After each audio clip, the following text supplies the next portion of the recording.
Nagphani tours and travels एनएफटीटी world लेकर आया है यूरोप टूर 2026 का शानदार अवसर। अब दुनिया के सबसे खूबसूरत देशों स्विट्जरलैंड, फ्रांस, इटली, जर्मनी और नीदरलैंड्स का आनंद उठाइए हमारे साथ। आपकी आस्था और स्वाद का पूरा ध्यान रखते हुए पूरे टूर में शुद्ध शाकाहारी एवं जैन भोजन की उत्कृष्ट व्यवस्था। आज ही अपने परिवार एवं मित्रों संग यात्रा बुक करें और यूरोप के सपनों को सच बनाएं। अभी कॉल करें महावीर जी एवं भूपेंद्र जी जैन को। और हम कमरे में बैठ के करें तो हमारा पुण्य काम करेगा, लेकिन यहाँ लाखों का पुण्य काम कर रहा है। बाबा जी ये बोलो, बाबा जी ये बोलो, उसका पुण्य कह रहा बाबा जी बोलो। और ये मेरे प्रैक्टिकल हुए बोलते जैसे ऐसी ऐसी बातें आती हैं। एक राजस्थान पे 96 की घटना है, चतुर्मास में प्रवचन अनायास चल रहा था, एकदम प्रवचन ने करवट बदल दी और मेरा प्रवचन बिल्कुल भिन्न विषय पे चल रहा था। पता नहीं कहाँ से क्या हुआ, हम गर्भपात पे बोलना शुरू हो गया।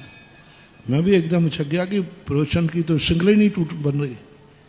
श्रृंखला का अर्थ क्रम बताने, मैंने कि अभी तो मैं कुछ बोल रहा था, अभी कुछ बोल रहा, तो मैंने सोचा कहीं मुझे गर्मी तो नहीं चढ़ गई और मैं भूल तो नहीं गया हूं, लेकिन प्रवचन बदल गया, बदल गया प्रवचन, पटरी बदल गई।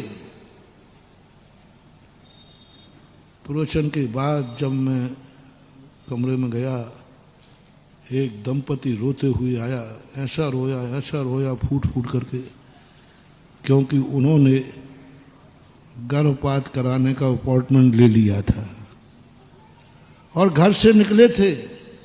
वहाँ डॉक्टर लेट हुआ तो उनका मन आया कि चलो जब तक, अब थोड़ी देर के लिए वहीं पास में ही था, थोड़ी देर महाराज के प्रवचन सुन लेते। मात यूं डॉक्टर नहीं था, इसलिए डॉक्टर मिल जाता तो निपट जाता वो तो।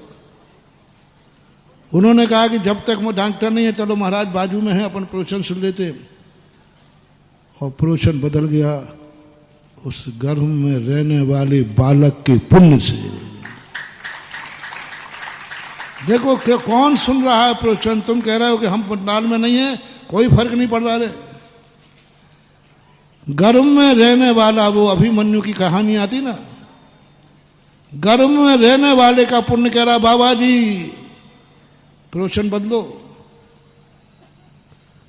बाबा जी प्रवचन बदलो, मेरा पुण्य है, मैं इस दुनिया में मरने के लिए नहीं जिंदा रहने के लिए आया हूं और ये आप ही बचा सकते हो मुझे।